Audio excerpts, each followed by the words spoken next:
Imagina por un momento que estás caminando por los pasillos de mármol del Palacio de Versalles. Es medianoche. Las velas parpadean creando sombras danzantes en las paredes doradas. Pero no estás ahí como turista. Estás ahí como testigo de algo que jamás debería haber existido. Algo que los libros de historia enterraron tan profundo que ni siquiera los académicos más valientes se atreven a susurrarlo. Lo que vas a escuchar a continuación estuvo prohibido durante 800 años, censurado, borrado, negado por cada gobierno europeo desde el siglo XIII hasta hoy. Pero los documentos existen, las cartas privadas sobrevivieron, los testimonios de sirvientes aterrorizados fueron preservados en monasterios secretos. ¿Sabías que la nobleza europea no obtuvo su poder simplemente por herencia o por conquista? Su dominio absoluto sobre millones de personas se forjó en rituales tan macabros, tan brutalmente inhumanos, que cuando los descubras entenderás por qué la diferencia entre la realeza y la gente común nunca fue solo de dinero o títulos. Fue algo mucho más oscuro. Esta noche vas a presenciar ceremonias que transformaron a seres humanos ordinarios en algo diferente, algo que ya no podía sentir empatía. Algo que veía a los campesinos no como personas, sino como ingredientes. Permíteme llevarte a un castillo en Transilvania, 1483. No es ficción. Los archivos del Vaticano contienen las cartas del enviado papal que presenció lo que estoy a punto de relatarte. Su nombre era Francesco Di Marco. Llegó como diplomático, regresó convertido en algo parecido a un fantasma. La ceremonia comenzó al amanecer. 200 nobles europeos se reunieron en el gran salón. Reyes, duques, condes, las familias más poderosas del continente. Pero no llevaban sus coronas de oro, llevaban máscaras hechas con huesos humanos. Y en el centro del salón había una mesa que cambiaría para siempre tu comprensión de lo que significa ser noble. Francesco escribió en su diario: «Lo que vi esa mañana no puede ser obra de cristianos. No puede ser obra de humanos. Era como si hubiera descendido al mismo infierno, pero el infierno tenía títulos nobiliarios y hablaba francés. ¿Qué había en esa mesa? ¿Qué ritual unía a las casas reales más poderosas de Europa en un pacto que duró siglos? ¿Por qué un enviado del Papa, un hombre acostumbrado a los horrores de la Inquisición, quedó tan traumatizado que nunca volvió a pronunciar una palabra sobre nobleza? Pero eso no era lo peor. Lo que descubrirás es que esta ceremonia no fue un evento aislado. No fue la locura de un grupo de aristócratas enloquecidos. Era el sistema, el método, la forma exacta en la que la nobleza europea se mantuvo en el poder durante 1000 años. Verás, mientras tú creciste pensando que los nobles eran simplemente personas afortunadas que nacieron en familias ricas, la verdad es que fueron forjados, moldeados, transformados a través de rituales que los separaban para siempre del resto de la humanidad. Rituales que comenzaban cuando tenían 7 años y continuaban hasta su muerte. Rituales que involucraban sangre que no era la suya. Si quieres descubrir verdades que cambiarán tu perspectiva de la historia para siempre, asegúrate de suscribirte a Entre Sangre y Poder, porque lo que estás a punto de escuchar no lo encontrarás en ningún libro de texto. No lo enseñan en universidades y definitivamente no lo mencionan en los tours de castillos europeos, porque cuando termines de escuchar esta historia, cada vez que veas un retrato de un rey, cada vez que camines por un palacio, cada vez que escuches hablar de sangre azul, sabrás exactamente de qué color era realmente esa sangre. Y no era azul. Francesco Di Marco escribió una última línea en su diario antes de desaparecer para siempre. He visto el precio real de una corona, y ahora entiendo por qué los campesinos mueren de hambre mientras los nobles duermen en seda. No es crueldad, es algo mucho peor. Es la consecuencia natural de lo que se convierte un ser humano cuando cruza ciertas líneas. Líneas que jamás deberían haberse cruzado. ¿Qué líneas? ¿Qué precio? ¿Qué transformaba a un bebé noble en algo capaz de ordenar la muerte de miles sin pestañear? La respuesta comenzó en una sala de partos. No cualquier sala de partos. Una sala donde los recién nacidos nobles recibían su primera bendición. Una bendición que los marcaba para siempre. Una bendición que requería ingredientes que ninguna madre debería ver jamás. Pero antes de llegar ahí, necesitas entender algo fundamental. Los rituales que vas a descubrir no fueron inventados por psicópatas. Fueron diseñados por las mentes más brillantes de Europa. Filósofos, alquimistas, teólogos, hombres que creían genuinamente que estaban creando una raza superior, una casta de seres humanos evolutivamente avanzados destinados a gobernar sobre las masas. Y funcionó. Durante 800 años funcionó a la perfección. ¿Cómo lo sabemos? Porque nunca hubo una revolución campesina exitosa hasta que estos rituales fueron abandonados. Nunca hubo una democracia real hasta que las últimas ceremonias secretas fueron prohibidas. Incluso hoy, las familias que practicaron estos rituales durante generaciones siguen controlando más riqueza que países enteros. ¿Coincidencia? Después de lo que vas a escuchar, tú mismo podrás juzgar. Bienvenido al secreto más oscuro de Europa. Bienvenido a la verdad sobre la sangre azul. Y prepárate, porque una vez que sepas esto, no podrás volver a ver la historia de la misma manera. La primera ceremonia que vamos a explorar ocurrió en cada nacimiento noble durante 500 años. Se llamaba el bautismo de hierro, y lo que hacían con los recién nacidos aristocráticos en esas primeras 24 horas de vida explica por qué la nobleza europea fue capaz de cometer atrocidades que parecen imposibles para cualquier ser humano normal, porque después de esas 24 horas ya no eran humanos normales. El castillo de Neuschwanstein no es el único secreto que los bávaros ocultaron durante siglos, pero lo que estás a punto de descubrir hará que las fantasías de Luis II parezcan cuentos de hadas comparado con la realidad de sus ancestros. Año 1497. El Ducado de Baviera. Una partera llamada Greta Zimmermann está siendo escoltada por guardias armados hacia los aposentos privados del duque Albrecht IV. No es su primera vez atendiendo un parto noble, pero será la última vez que salga caminando por su propio pie de un castillo aristocrático. Greta había sido elegida específicamente porque era muda de nacimiento. Los nobles aprendieron hace mucho que los testigos silenciosos son los únicos testigos seguros. La duquesa Kunigunde estaba en trabajo de parto desde hace 18 horas, pero eso no era lo extraño. Lo extraño era que no estaba en su dormitorio, estaba en los sótanos del castillo, en una habitación que técnicamente no existía en los planos oficiales. Una habitación con paredes de piedra negra y un techo tan bajo que incluso una mujer acostada apenas podía respirar cómodamente. ¿Por qué los nobles más poderosos de Europa daban a luz en mazmorras subterráneas? La respuesta está en algo que los historiadores han llamado diplomáticamente tradiciones de fortaleza dinástica, pero que los documentos originales describen con palabras que te helaran la sangre. Greta encontró a la duquesa encadenada a una mesa de piedra, no con cadenas de hierro común, con cadenas forjadas específicamente para cada parto noble, hechas con el metal de armas que habían matado campesinos. Cada eslabón había sido bañado en algo que no era aceite sagrado.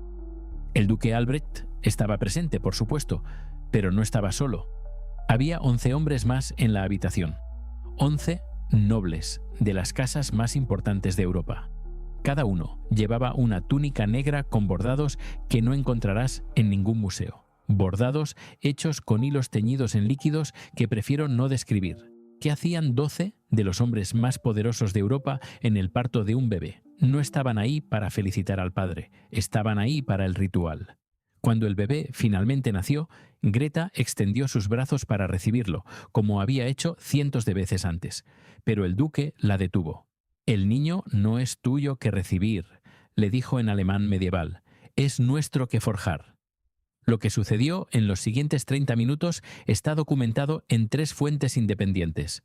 Los archivos secretos del Vaticano contienen la confesión que Greta escribió antes de su muerte.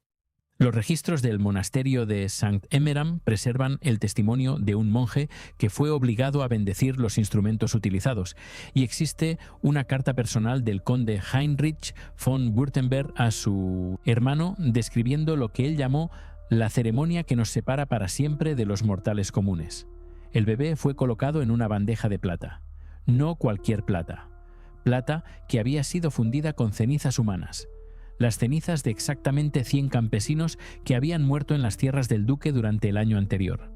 No importaba cómo habían muerto. Guerra, hambruna, enfermedad, ejecución. Lo único que importaba era que fueran exactamente 100. Y que hubieran muerto en propiedades ducales. ¿Por qué 100? Los alquimistas de la corte habían calculado que 100 vidas campesinas equivalían a una vida noble. Era, según sus teorías, el intercambio perfecto. 100 almas inferiores para fortalecer una alma superior. Pero la bandeja de cenizas era solo el comienzo. Cada uno de los 12 nobles presentes extrajo una daga. No dagas decorativas, dagas de trabajo afiladas específicamente para esta ceremonia, y cada uno se cortó la palma de la mano derecha dejando que su sangre goteara sobre el recién nacido. El bebé quedó completamente cubierto en sangre de 12 linajes diferentes, sangre que había sido preparada durante semanas antes del parto. ¿Preparada cómo? Los nobles habían ayunado durante días, consumiendo únicamente vino mezclado con hierbas que, según los documentos, incluían raíces que crecen solo en tierra regada con lágrimas de condenados. Pero eso no era lo peor. Cuando el bebé estuvo completamente bañado en sangre noble, el duque Albrecht pronunció palabras que Greta recordó hasta su muerte. Palabras que escribió en su confesión con manos temblorosas. Por la sangre de los superiores, este niño se alza sobre los inferiores. Por la sangre de los elegidos, este niño gobierna a los malditos. Por la sangre de los inmortales, este niño trasciende lo mortal. Y entonces sucedió algo que Greta describió como imposible para ojos cristianos. El bebé dejó de llorar, completamente. Los recién nacidos lloran instintivamente. Es una respuesta automática a la vida, pero este bebé, cubierto en sangre de 12 nobles, simplemente abrió los ojos y miró directamente al duque. Greta escribió que los ojos del niño no eran ojos de bebé, eran ojos que ya habían visto muerte. ¿Cómo es posible que un recién nacido detenga su llanto y mantenga contacto visual? Los médicos modernos te dirán que es imposible. Pero Greta no fue la única que lo presenció. Existe un patrón documentado en partos nobles desde el siglo XIII hasta el XVII. Los bebés aristocráticos nacían llorando, como todos los bebés, pero después del bautismo de hierro, nunca más volvían a llorar de la misma manera. ¿Qué les hacía exactamente este ritual? Los propios nobles lo describían como el despertar de la sangre azul, pero los registros médicos de la época revelan algo más inquietante. Los bebés que sobrevivían al ritual desarrollaban características físicas y mentales que los diferenciaban permanentemente del resto de la población. Crecían más altos que los campesinos. Sus ojos mantenían un color que los cronistas describían como frío como hielo de invierno. Y desarrollaban lo que los tutores llamaban ausencia natural de compasión por los inferiores. No era crueldad aprendida. Era como si hubieran nacido sin la capacidad biológica de ver a los campesinos como iguales. ¿Coincidencia genética? ¿Efecto placebo de siglos de endogamia aristocrática? ¿O realmente sucedía algo durante esos rituales que alteraba fundamentalmente a estos niños? La evidencia más perturbadora está en los registros de mortalidad infantil. Los bebés campesinos tenían una tasa de supervivencia del 30% en el siglo XV. Los bebés nobles que no pasaban por el ritual tenían tasas similares, pero los bebés nobles que sobrevivían al bautismo de hierro tenían una tasa de supervivencia del 90%. Algo en ese ritual los hacía literalmente más resistentes a enfermedades, más fuertes, más capaces de sobrevivir en un mundo brutal. ¿Qué era? Los alquimistas de la época tenían sus teorías que están escritas en latín en manuscritos que la Iglesia Católica mantiene bajo llave hasta hoy. Pero el ritual no terminaba con el baño de sangre. Una vez que el bebé había sido marcado con la sangre de 12 linajes, comenzaba la segunda fase, la alimentación. Y aquí es donde la historia se vuelve tan macabra que incluso Greta, una mujer acostumbrada a los horrores del parto medieval, vomitó hasta desmayarse. El bebé no fue amamantado por su madre. No inmediatamente. Primero fue alimentado con leche que había sido enriquecida por las nodrizas más exclusivas de Europa. Nodrizas que no eran seleccionadas por su salud o su experiencia maternal. Eran seleccionadas porque habían dado a luz a gemelos, y uno de esos gemelos había sido sacrificado específicamente para concentrar la fuerza vital en la leche materna. La leche de una madre que había perdido un hijo, según las teorías alquímicas de la época, contenía dolor puro. Y el dolor puro, mezclado con hierbas específicas, supuestamente otorgaba resistencia al sufrimiento ajeno. ¿Suena como superstición medieval? Los resultados sugieren lo contrario. Los nobles que habían pasado por estos rituales mostraban una capacidad documentada para presenciar torturas, ejecuciones masivas y hambrunas sin mostrar signos de estrés emocional. No fingían indiferencia. Genuinamente, no sentían angustia al ver sufrimiento masivo. Sus propios médicos lo describían como una bendición divina que los liberaba de la debilidad de la compasión. Imagina crecer sabiendo que tu primer alimento fue la leche de una madre cuyo otro hijo fue asesinado para fortalecerte. Imagina saber que tu primer baño fue en la sangre de 12 hombres que habían jurado que tu vida valía más que las vidas de miles de campesinos. ¿Cómo afectaría eso tu percepción de la humanidad? Los nobles no veían a los campesinos como inferiores por arrogancia, los veían como inferiores porque desde el momento de su nacimiento habían sido ritualísticamente separados de la humanidad común, habían sido convertidos literal y simbólicamente en algo diferente. ¿Qué tan diferente? Los registros sugieren que los nobles podían identificarse entre ellos sin necesidad de presentaciones. Había algo en su presencia, en su forma de moverse, en su mirada, que los marcaba como miembros de la casta ritual. Los campesinos lo describían como frialdad que se siente en los huesos.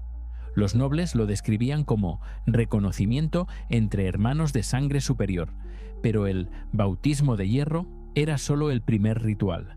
Había ceremonias a los 7 años, a los 14, a los 21, cada una más intensa que la anterior. Cada una diseñada para alejar más y más al noble de cualquier conexión emocional con la humanidad común. Y funcionaba.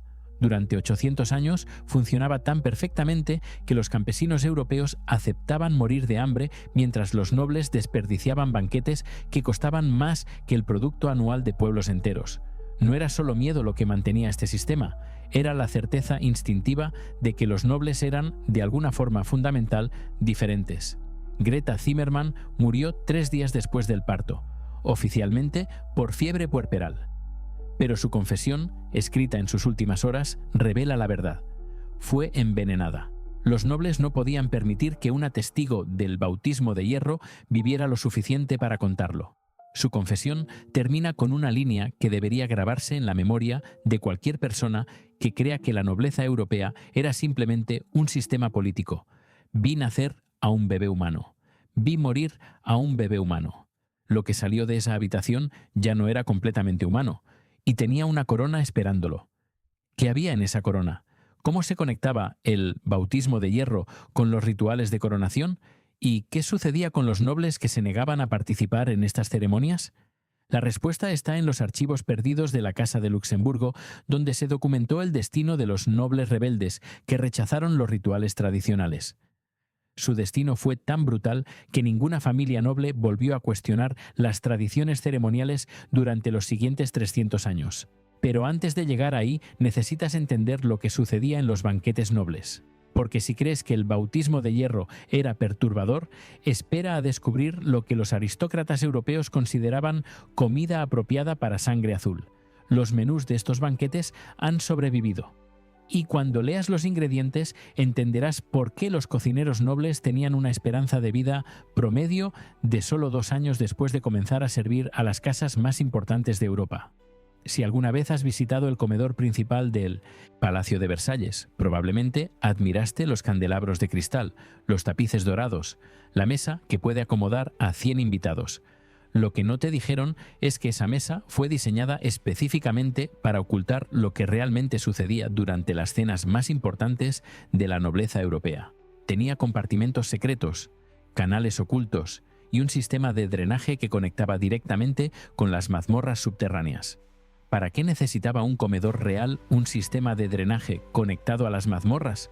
Año 1523. El Château de Fontainebleau.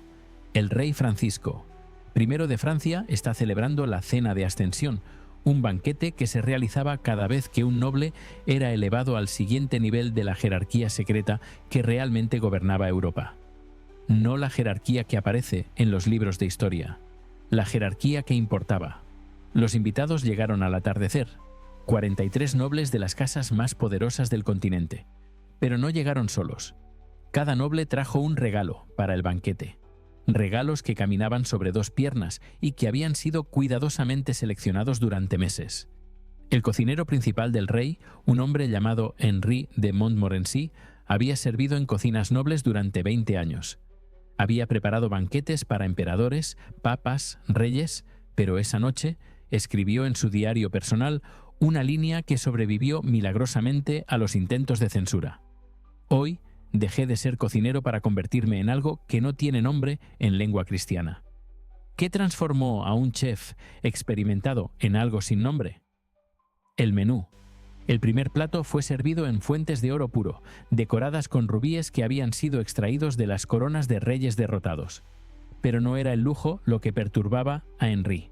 Era el contenido de las fuentes.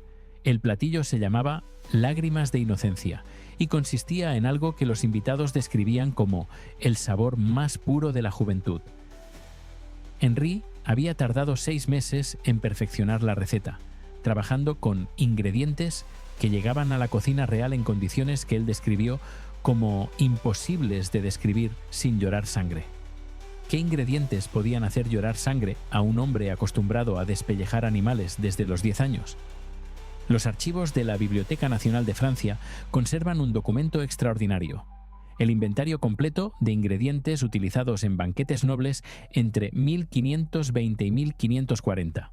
Un documento que estuvo clasificado durante 400 años y que solo fue descubierto cuando los sótanos de la biblioteca fueron renovados en 1985. El inventario está escrito en latín, francés medieval y un código que tardó décadas en ser descifrado. Pero cuando finalmente fue traducido, reveló algo que cambió la comprensión de los historiadores sobre la nobleza europea para siempre. La categoría principal, meaning the ingredients, ingredientes, no era carnes, vegetales o especias. Era recursos humanos clasificados por edad y pureza. Recursos humanos.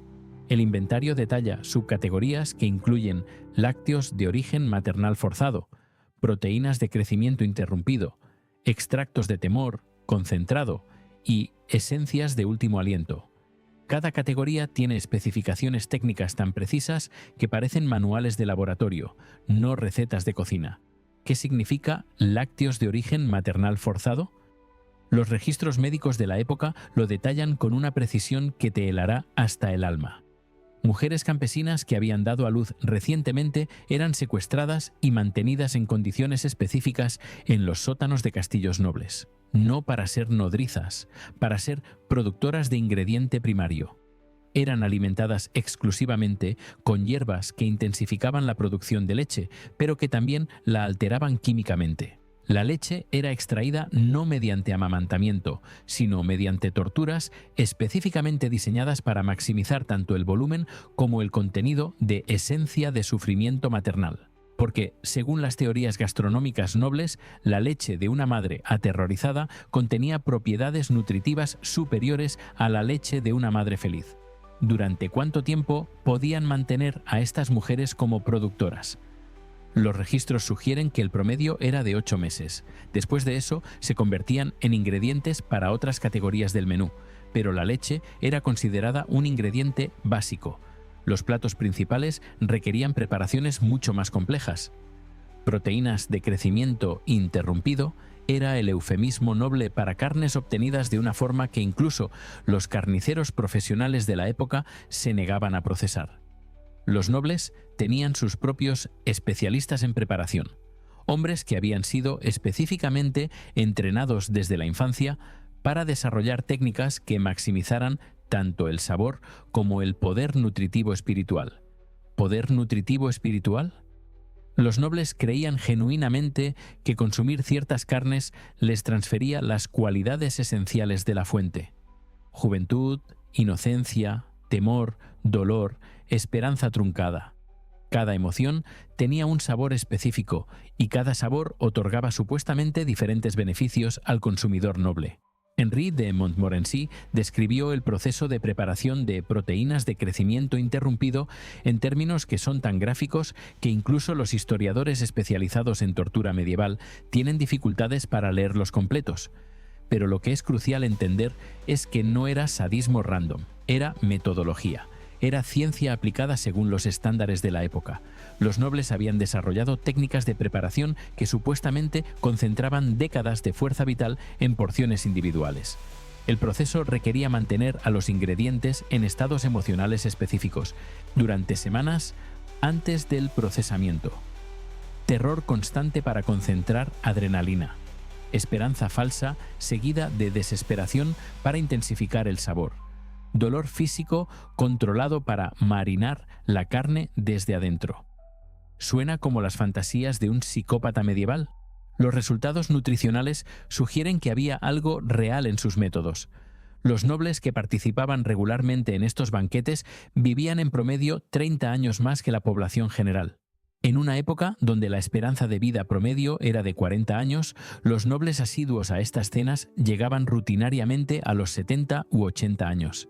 Y no solo vivían más tiempo, mantenían vigor físico y mental hasta edades que parecían imposibles para la medicina de la época. ¿Coincidencia genética? ¿Mejor alimentación general? ¿O realmente había algo en estos banquetes que otorgaba beneficios biológicos reales? Los propios nobles lo describían como comunión con la esencia de la vida. Creían que al consumir ingredientes humanos preparados ritualmente, absorbían años de vida que habrían sido vividos por otros. No era canibalismo por perversión, era canibalismo por ambición de longevidad.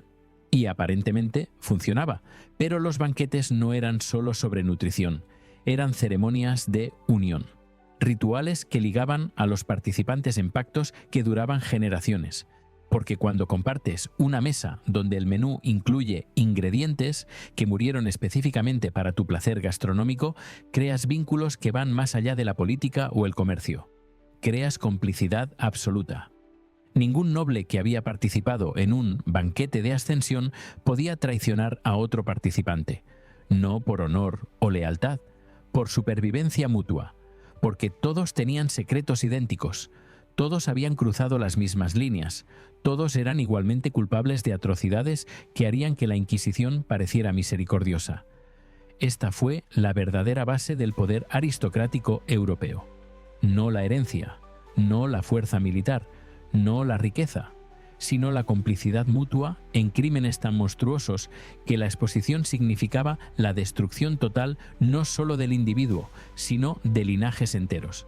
¿Cómo sabemos que esto realmente sucedió? Porque algunos nobles eventualmente se arrepintieron. En 1547, el conde Alessandro di Cagliostro escribió una confesión completa antes de suicidarse en su celda en el Castillo Sant'Angelo. La confesión detalla 23 años de participación en banquetes nobles, describiendo no solo los menús, sino los efectos que estos banquetes tenían en los participantes. Cagliostro escribió: «Después del primer banquete supe que ya no era completamente humano.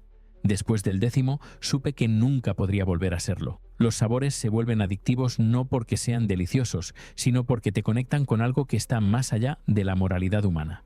Comes muerte y la muerte te da poder sobre la vida de otros. Comes terror y el terror ajeno se vuelve irrelevante. Comes inocencia y tu propia culpa desaparece. ¿Efectos psicológicos del ritual o alteraciones neurológicas reales? Los diarios médicos de nobles de la época describen cambios de personalidad tan dramáticos después de estos banquetes que parecen describir personas completamente diferentes. Nobles que habían mostrado compasión hacia sus sirvientes se volvían brutalmente indiferentes. Aristócratas que habían expresado dudas sobre la justicia de su posición social desarrollaban certeza absoluta sobre su superioridad. Individuos que habían mostrado culpa por la pobreza de sus campesinos comenzaban a verla como orden natural del universo. Sugestión psicológica colectiva, efectos químicos de consumir sustancias alteradas por torturas extremas, o simplemente la consecuencia lógica de participar conscientemente en atrocidades indescriptibles. Lo que es indiscutible es que funcionaba. Los banquetes creaban una casta de individuos psicológicamente incapaces de ver a la población común como igualmente humana. Y esta incapacidad se transmitía a sus herederos a través de generaciones de participación ritual. Pero los banquetes tenían reglas, protocolos específicos y castigos para quienes violaban la etiqueta de estos eventos. Henry de Montmorency documentó uno de estos castigos. En 1526, durante un banquete en honor del emperador Carlos V, un noble joven cometió el error de mostrar náuseas mientras consumía el plato principal. No vomitó, solo mostró expresión de disgusto. Fue ejecutado antes de que terminara la cena, no por los guardias, por los otros invitados, con utensilios de cocina, mientras continuaban comiendo. Su cuerpo fue inmediatamente procesado por Henri y sus asistentes y servido como postre sorpresa.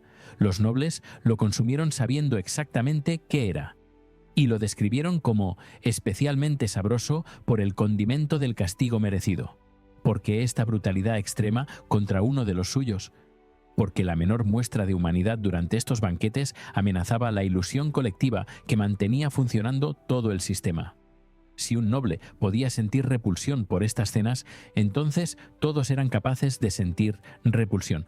Y si todos eran capaces de sentir repulsión, entonces todos eran conscientes de que estaban participando en atrocidades. La consciencia de atrocidad destruye la capacidad de cometerlas rutinariamente. Por lo tanto, cualquier signo de consciencia moral debía ser eliminado inmediatamente, brutal y públicamente, para preservar la pureza ceremonial del grupo. Este fue el verdadero genio del sistema aristocrático europeo. No se basaba en la supresión de la moralidad, se basaba en la eliminación ceremonial de la capacidad biológica de experimentar moralidad. ¿Cómo lograban esta eliminación? A través de escalada ritual progresiva. Cada banquete era ligeramente más extremo que el anterior. Cada participante era gradualmente desensibilizado a niveles de horror que inicialmente habrían resultado intolerables. Era, esencialmente, entrenamiento psicológico sistemático para crear psicópatas funcionales de alta capacidad intelectual. Y el entrenamiento comenzaba en la infancia, porque los hijos nobles no solo heredaban títulos y propiedades, heredaban asientos en estas cenas, comenzando a los 7 años con menús de iniciación que gradualmente los preparaban para participar plenamente en los banquetes adultos. ¿Qué le sucede a un niño de 7 años que es obligado a consumir ingredientes humanos mientras los adultos le explican que esto es normal, necesario y la marca de su superioridad sobre el resto de la humanidad? Se convierte en un adulto incapaz de ver sufrimiento humano como moralmente relevante. Se convierte en un líder que puede ordenar hambrunas, guerras y ejecuciones masivas con la misma facilidad con la que ordena cambios en la decoración de su palacio. Y esto explica algo que los historiadores nunca han podido explicar satisfactoriamente. ¿Cómo pudieron individuos aparentemente inteligentes y educados cometer atrocidades sistemáticas durante siglos sin aparentemente desarrollar culpa, remordimiento o siquiera dudas sobre sus acciones? No era porque fueran naturalmente malvados, era porque habían sido sistemáticamente entrenados desde la infancia para ser incapaces de experimentar empatía hacia quienes consideraban inferiores. Henri de Montmorency sirvió como cocinero real durante 22 años, preparó aproximadamente 200 banquetes ceremoniales y al final de su carrera escribió una evaluación de su trabajo que debería aterrorizarnos. He alimentado a los hombres más poderosos de Europa con los ingredientes más poderosos disponibles para consumo humano. Los he visto transformarse de nobles ambiciosos en algo que trasciende la humanidad común. Y he llegado a la conclusión de que el poder verdadero no viene de ejércitos, oro o alianzas. Viene de la capacidad de hacer cosas que otros consideran imposibles de hacer, y esa capacidad se cultiva en el estómago antes de manifestarse en el campo de batalla. Poder cultivado en el estómago. Esta fue la base real del dominio aristocrático europeo durante 800 años, pero los banquetes eran solo preparación, el entrenamiento para participar en ceremonias aún más extremas. Ceremonias que convertían a nobles iniciados en algo que ya no necesitaba ocultar su naturaleza verdadera. Ceremonias matrimoniales, donde los votos incluían promesas que harían que los juramentos más siniestros parecieran declaraciones románticas. ¿Qué prometían los nobles en sus ceremonias matrimoniales? ¿Y por qué esas promesas requerían testigos que nunca más volvían a ser vistos fuera de los muros del castillo donde se realizaba la boda? Capítulo 3. Matrimonios de muerte. Si has asistido a una boda en una catedral europea, probablemente te emocionaste con la pompa, los vitrales, los cantos gregorianos, Lo que no sabías es que estabas presenciando una versión completamente desinfectada de ceremonias que durante 500 años requirieron sangre fresca, gritos reales y testigos que juraban silencio bajo pena de algo mucho peor que la muerte. ¿Por qué los matrimonios nobles necesitaban testigos que juraran silencio bajo amenaza de tortura eterna? Año 1468. El castillo de Vincennes, Francia. La boda entre Marguerite de Anjou y Heinrich von Habsburg no aparece en ningún registro oficial de matrimonios reales. Oficialmente, nunca sucedió. Pero los archivos secretos del Vaticano contienen una carta del cardenal Guillaume de Stouteville que describe lo que él llamó la ceremonia más blasfema que estos ojos cristianos han presenciado y la más necesaria para preservar el orden divino de Europa. ¿Cómo puede una ceremonia ser simultáneamente blasfema y necesaria para el orden divino? La ceremonia comenzó al amanecer, pero no en la capilla del castillo, en las mazmorras, en una habitación circular excavada específicamente para bodas nobles, con un altar que no era de mármol dorado, sino de piedra negra extraída de cementerios donde habían sido enterrados campesinos muertos por hambrunas aristocráticas. ¿Por qué construir altares con piedras de tumbas campesinas? Los invitados eran exclusivamente nobles que ya habían pasado por estas ceremonias, 27 parejas que representaban los linajes más poderosos de Europa, pero no llegaron como invitados normales, llegaron como garantes del pacto, cada pareja llevando un regalo matrimonial que caminaba, respiraba y había sido seleccionado según criterios que el cardenal de Stouteville describió como especificaciones que harían llorar a los demonios del infierno. El regalo matrimonial estándar para una boda noble era una familia campesina completa. Padre, madre, al menos 3 hijos de diferentes edades. La familia debía cumplir requisitos específicos. Debían ser completamente inocentes de cualquier crimen. Debían haber vivido vidas ejemplares según estándares cristianos y debían amar genuinamente unos a otros. ¿Por qué la bondad y el amor familiar eran requisitos para estos regalos? Porque el ritual matrimonial noble se basaba en lo que los alquimistas de la corte llamaban inversión sagrada. La teoría era que el poder aristocrático se fortalecía mediante la destrucción ceremonial de todo lo que representaba virtud campesina, amor familiar, inocencia, fe cristiana simple, esperanza en la justicia divina. Cada una de estas virtudes debía ser sistemáticamente profanada delante de los novios como parte de los votos matrimoniales, no como sadismo, sino como vacunación espiritual, que los protegería para siempre de cualquier sentimiento de culpa por el sufrimiento que causarían como pareja gobernante. La ceremonia Nenentoscentas de Marguerite y Heinrich siguió el protocolo estándar para matrimonios de primer grado en la jerarquía noble secreta. Los novios fueron desnudados completamente y bañados en aceites que habían sido bendecidos, mediante procesos que el cardenal describió como rituales que invierten cada sacramento cristiano hasta convertirlo en su opuesto exacto. Los aceites contenían cenizas de libros sagrados quemados, mezcladas con sustancias extraídas de los regalos matrimoniales, mediante métodos que prefiero no detallar. ¿Qué sustancias se pueden extraer de familias campesinas vivas?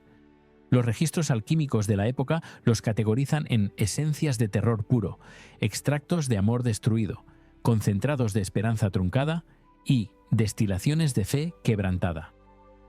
Cada categoría requería técnicas específicas para maximizar tanto la pureza como la potencia del ingrediente final. Una vez bañados en estos aceites, los novios fueron llevados al altar de piedra negra, donde esperaba el oficiante, no un sacerdote católico, un capellán de inversión, un clérigo específicamente entrenado en ceremonias que utilizaban oraciones cristianas pronunciadas al revés, símbolos sagrados invertidos y sacramentos realizados con ingredientes que convertían bendiciones en maldiciones. El capellán de inversión para la boda de Marguerite y Heinrich era un hombre llamado Frère Antoine de Malmont, un monje benedictino que había sido secretamente reconvertido para servir a la nobleza europea. Su diario personal, descubierto en 1912 durante renovaciones del monasterio de Cluny, detalla su entrenamiento para estos rituales en términos que explicarían por qué la esperanza de vida de los capellanes de inversión era de apenas 2 años después de su ordenación especial. Antoine escribió: «Para oficiar un matrimonio noble, debes primero matar todo lo sagrado dentro de ti mismo, no metafóricamente, literalmente. Debes participar en actos que destruyan tu alma para que puedas servir como canal para fuerzas que no pueden tocar almas intactas. Es el sacrificio final del clero al servicio del orden aristocrático. ¿Qué actos podían matar literalmente el alma de un monje?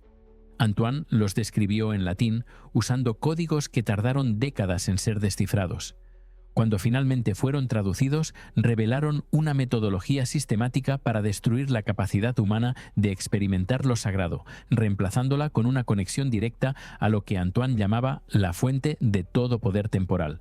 Los votos matrimoniales comenzaron con las palabras tradicionales, por la gracia de Dios, pero lo que siguió no fueron promesas de amor, fidelidad y cuidado mutuo. Marguerite juró: por la sangre de los inocentes que derramaré en tu nombre, por las lágrimas de los justos que causaré por tu gloria, por el sufrimiento de los débiles que infligiré por tu poder. Heinrich respondió con votos que prometían: convertir tu crueldad en mi placer, tu indiferencia en mi fortaleza, tu desprecio por los inferiores en nuestra unión eterna. Votos matrimoniales que prometían explícitamente causar sufrimiento. Los registros de 27 matrimonios nobles entre 1450 y 1500 muestran un patrón idéntico: votos que reemplazaban el amor conyugal con complicidad en atrocidades futuras. Pero los votos eran solo palabras. La parte esencial de la ceremonia era la consagración de unión, donde los novios debían demostrar su capacidad para actuar según sus promesas. Aquí es donde los regalos matrimoniales cumplían su propósito. Cada pareja de invitados trajo una familia campesina, pero solo una familia sería utilizada para la consagración. Las otras familias servirían como audiencia forzada, testigos obligados a presenciar lo que les esperaba si no mantenían silencio absoluto sobre lo que estaban viendo. La familia elegida para la boda de Marguerite y Heinrich consistía en Jean-Baptiste Moreau, su esposa Marie, y sus hijos Pierre, de 14 años, Isabel, de 11, y el pequeño Tomás, de 7 años. Una familia de campesinos que había vivido en las tierras del duque de Anjou durante 3 generaciones, conocidos en su pueblo por su honestidad, su caridad cristiana y su amor mutuo. Perfecto para los propósitos de la ceremonia. Los Moreau fueron colocados en el centro del círculo de invitados nobles, completamente conscientes de su situación, pero sin entender por qué habían sido honrados con una invitación a una boda aristocrática. Jean-Baptiste incluso expresó gratitud por la oportunidad de presenciar la unión de sus señores. Esa gratitud se convirtió en horror cuando comenzó la consagración. Los novios recibieron instrumentos ceremoniales, no anillos de oro. Instrumentos diseñados específicamente para maximizar tanto el sufrimiento como la duración de la consciencia de los regalos matrimoniales. El cardenal de Stoutville los describió como herramientas que prolongan la agonía hasta convertirla en éxtasis para quienes las utilizan. ¿Cómo puede la agonía convertirse en éxtasis? Según las teorías alquímicas nobles, infligir sufrimiento específicamente calibrado en víctimas completamente inocentes generaba una forma de energía que los perpetradores podían absorber directamente.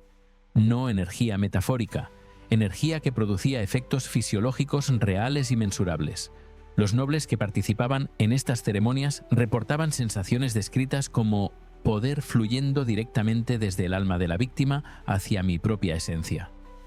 Experimentaban aumentos dramáticos en fuerza física, resistencia mental y lo que describían como claridad sobre mi destino como superior a los mortales comunes. Sugestión psicológica colectiva. Los registros médicos de la época documentan cambios físicos reales en nobles después de estas ceremonias.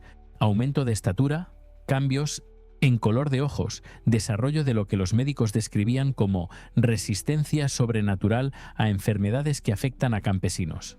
La consagración de unión para Marguerite y Heinrich duró 6 horas. Comenzó con los hijos Moreau. No porque los nobles fueran especialmente crueles hacia los niños, sino porque la teoría alquímica sugería que la energía de inocencia era más potente en individuos que no habían experimentado todavía las desilusiones de la vida adulta.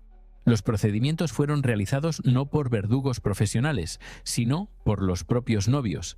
Esta participación directa era esencial para el ritual, porque supuestamente establecía una conexión energética permanente entre los perpetradores y las fuentes de poder que estaban accediendo. ¿Qué sucedió durante esas 6 horas? El cardenal de Stouffville escribió que no existe vocabulario cristiano para describir lo que presencié. Solo puedo decir que al final de la ceremonia, Marguerite y Heinrich ya no eran los mismos individuos que habían entrado a la habitación. Sus ojos habían cambiado no solo de color, sino de expresión. Miraban a los campesinos sobrevivientes no con crueldad, sino con la misma indiferencia con la que un humano mira a insectos. Indiferencia total. Esta fue la meta de toda ceremonia matrimonial noble: convertir a los recién casados en individuos biológicamente incapaces de ver sufrimiento humano como moralmente relevante. Y, según todos los registros disponibles, funcionaba perfectamente. Pero la ceremonia no terminaba con la consagración. Los campesinos sobrevivientes, incluidos los miembros restantes de la familia Moreau y todas las otras familias que habían servido como audiencia, debían ser procesados para asegurar silencio eterno. No fueron ejecutados. La muerte habría sido misericordiosa. Fueron sometidos a procedimientos que los convertían en algo que técnicamente seguía estando vivo, pero que ya no era capaz de comunicación coherente con el mundo exterior. ¿Cómo se puede destruir la capacidad de comunicación sin matar? Los nobles habían desarrollado técnicas neurológicas que dañaban específicamente las áreas del cerebro responsables del habla y la memoria a largo plazo, mientras preservaban las funciones básicas necesarias para la supervivencia. Estos campesinos procesados eran enviados de vuelta a sus pueblos como advertencias vivientes. La población local entendía inmediatamente que algo terrible había sucedido, pero nunca podían obtener detalles específicos porque los únicos testigos ya no eran capaces de proporcionar testimonios coherentes. Este sistema de terrorismo neurológico fue increíblemente efectivo para mantener el secreto de las ceremonias nobles durante siglos. Los campesinos sabían que asistir a eventos aristocráticos podía resultar en destinos peores que la muerte, pero no sabían exactamente qué esperar, lo que hacía que el miedo fuera aún más efectivo. Los registros indican que ni una sola ceremonia matrimonial noble fue jamás expuesta por testimonios campesinos durante los 300 años de mayor actividad ritual aristocrática. No por lealtad o respeto, sino por terror absoluto, reforzado por evidencia física de las consecuencias de la exposición. ¿Qué efectos tenían estas ceremonias matrimoniales en las parejas nobles? Los matrimonios que pasaban por la consagración de unión mostraban patrones de comportamiento distintivos que los diferenciaban incluso de otros aristócratas. Desarrollaban lo que los cronistas describían como unión telepática en la crueldad. Podían coordinar atrocidades a gran escala sin necesidad de comunicación verbal explícita. Un esposo podía comenzar una política de hambruna mientras su esposa simultáneamente implementaba ejecuciones masivas complementarias, sin haber discutido previamente estos planes, conexión psicológica profunda o algo más inexplicable. Los propios nobles lo describían como compartir una alma fortalecida por sacrificios sagrados. Científicamente es imposible. Históricamente está documentado en docenas de casos. Las parejas que habían pasado por estas ceremonias también vivían significativamente más tiempo que otros nobles y mantenían apariencias juveniles hasta edades que parecían imposibles para la época. Marguerite de Anjou fue descrita como radiante como una joven de 20 años cuando tenía 62. Heinrich mantuvo fuerza física de guerrero hasta los 78 años en una época donde los hombres comunes raramente llegaban a los 50. ¿Coincidencia genética? ¿Efectos de una vida sin estrés moral? ¿O realmente había algo en estos rituales que otorgaba beneficios físicos reales a cambio de la destrucción de la capacidad de experimentar compasión? Pero estas ceremonias matrimoniales no eran el final del entrenamiento ritual noble. Eran preparación para la iniciación final, los rituales de muerte. Ceremonias realizadas cuando un noble aristocrático estaba muriendo, diseñadas para transferir toda su energía acumulada a la siguiente generación. Y estos rituales de muerte explican por qué ciertas familias nobles mantuvieron poder absoluto durante siglos, mientras otras desaparecieron completamente de la historia. ¿Qué sucedía cuando un noble que había participado en décadas de ceremonias rituales finalmente enfrentaba su propia muerte? ¿Y por qué Estos rituales de transferencia requerían la participación de exactamente 100 campesinos por cada año que el noble había vivido. La respuesta está en los archivos perdidos de la Casa de Medici, donde se documentó la muerte de Lorenzo el Magnífico no como aparece en los libros de historia, sino como realmente sucedió en los sótanos del Palazzo Medici durante las últimas 72 horas de su vida. El 24 de agosto de 1572, las campanas de la iglesia de Saint-Germain-l'Auxerrois sonaron. No era una llamada a la oración, sino el toque de queda de los condenados. Con ese sonido, el infierno se desató. El plan de Catalina de Médici se activó. Miles de hombres armados, agitados por el odio, salieron a cazar a los hugonotes por las calles. La boda había terminado. La masacre había comenzado. El primer objetivo fue el almirante Gaspard de Coligny. Herido en un intento de asesinato previo, estaba en su cama. Los asesinos irrumpieron en su habitación. Coligny, un veterano de guerra, murió con honor. Pero la brutalidad no terminó ahí. Su cuerpo fue arrojado por la ventana, mutilado, arrastrado por las calles y colgado por los pies. Era un mensaje de odio que se esparció como pólvora por toda la ciudad. El sonido de la campana se convirtió en un eco de muerte. La gente corría, pero no había dónde esconderse. La traición había llegado hasta el mismísimo corazón de sus hogares. La masacre no se limitó a los palacios. Los asesinos no eran solo milicianos, eran vecinos, amigos, hombres que se habían unido a la masacre para robar, para matar, para vengarse. Y la brutalidad fue tal que incluso el rey, desde su ventana, observó la cacería humana en las calles. La sangre corría por los adoquines de París. El olor a muerte impregnaba el aire. La masacre se había convertido en un festín de sangre. Un festín que duró días. Los cuerpos de los hugonotes masacrados no se quedaron en las calles. Fueron arrastrados y arrojados al río Sena. Cientos de cuerpos flotando en el agua se convirtieron en un espectáculo dantesco. El río Sena, que normalmente fluía con serenidad, se tiñó de rojo. La sangre de la masacre se mezcló con el agua, creando una imagen que se grabó en la memoria de los parisinos para siempre. Fue un acto simbólico, un intento de purificar la ciudad de la amenaza hugonote. Pero la brutalidad de la masacre no pudo ser borrada. La masacre de San Bartolomé no fue solo un evento histórico, fue un punto de inflexión. El fin de la confianza, el inicio de una guerra religiosa que duraría décadas, un recordatorio brutal de que el fanatismo, el odio y el poder pueden convertir un matrimonio en una masacre y una ciudad en un infierno. La masacre de San Bartolomé no fue un simple asesinato político, fue la culminación de años de odio religioso y de ambiciones de poder. Fue el resultado de una mujer, Catalina de Médici, que manipuló el amor y la fe para asegurar su control. Fue la historia de un rey, Carlos IX, que en su debilidad permitió que se desatara el infierno en su propio reino. La historia nos enseña que el poder puede corromper incluso los lazos más sagrados, que la traición, cuando es utilizada como arma, puede destruir un reino entero, y que el odio, cuando se siembra, puede llevar a actos de brutalidad que se graban para siempre en la memoria de la humanidad. Si la historia nos enseña algo, es que debemos estar siempre vigilantes, que no debemos permitir que el odio y el fanatismo se apoderen de nosotros. Si este tipo de historias te hacen reflexionar, si te hacen preguntarte qué es lo que realmente esconde el poder, entonces este es el lugar para ti. Suscríbete a Entre Sangre y Poder y comparte este video con aquellos que creen conocer la historia.